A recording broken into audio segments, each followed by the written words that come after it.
Puji Tuhan, saudaraku yang dikasihi oleh Tuhan, dimanapun Anda berada saat ini, saya akan membaca firman Tuhan buat kita sebagai perenungan dalam kehidupan kita. Dan biar firman Tuhan ini selalu menjadi kekuatan menuntun setiap langkah-langkah hidup kita. Saya akan bacakan dari Wahyu pasal pertama ayatnya yang ke-7. Demikian firman Tuhan. Perhatikan baik. Lihatlah, ia datang dengan awan-awan dan setiap mata akan melihat dia. Dengarkan sekali lagi, saya akan bacakan ya. Ia datang dengan awan-awan dan setiap mata akan melihat dia. Juga mereka yang telah menikam dia dan semua bangsa di bumi akan meratapi dia. Ya, amin. Saudaraku yang dikasihi oleh Tuhan, ingat baik, siapa dia yang melihat? Mata siapa yang akan melihat Yesus datang di awan-awan? Alkitab mengatakan di sini, setiap mata. Apakah mata itu adalah orang-orang yang percaya akan Yesus? Apakah mata di sini adalah setiap orang-orang Kristen?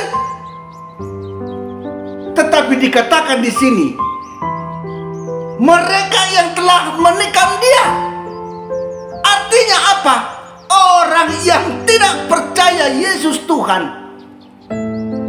akan melihat Yesus datang di awan-awan yang permai. Jadi bukan hanya orang-orang percaya, bukan hanya anak-anak Tuhan, tetapi semua orang akan melihat dia. Jadi dengan ayat ini saya dapat simpulkan, setiap namanya manusia pasti akan bertemu dengan Yesus.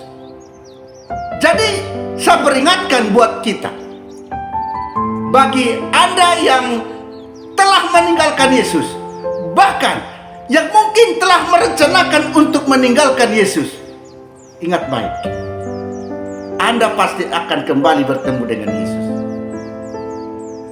Ya, bukan nabi-nabi lain, bukan Yohanes, bukan Petrus, bahkan nabi besar yang Anda katakan, Anda tidak akan bertemu dengan dia, tetapi Anda akan bertemu dengan Yesus. Mungkin Anda sudah meninggalkan dia. Ingat di sini, pasti Anda akan kembali bertemu dengan dia.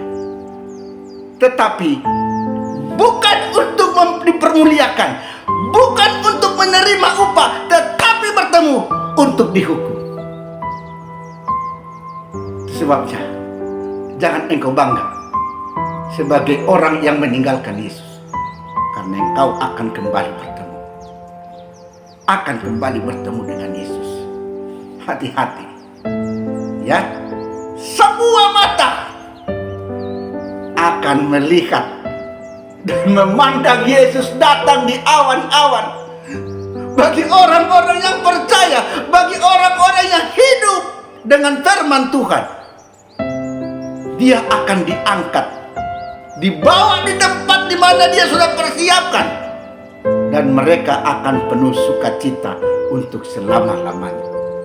Tapi orang-orang yang tidak hidup dalam firman, orang-orang yang tidak mengaku dia Yesus Tuhan dan Juru Selamat, orang-orang yang telah meninggalkan dia, dia akan bertemu dan menerima hukuman untuk selama-lamanya.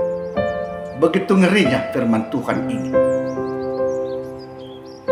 bagi orang-orang yang tidak percaya, bagi orang-orang yang telah meninggalkan Yesus. Itu sebabnya dengan firman Tuhan ini, yuk mulai kita sadar, mulai kita mengerti siapakah Yesus itu sebenarnya. Siapakah Yesus itu sebenarnya? Dia datang untuk menebus kita, menolong kita, mengangkat kita, untuk memberikan kita hidup kekal bersama-sama dengan Dia.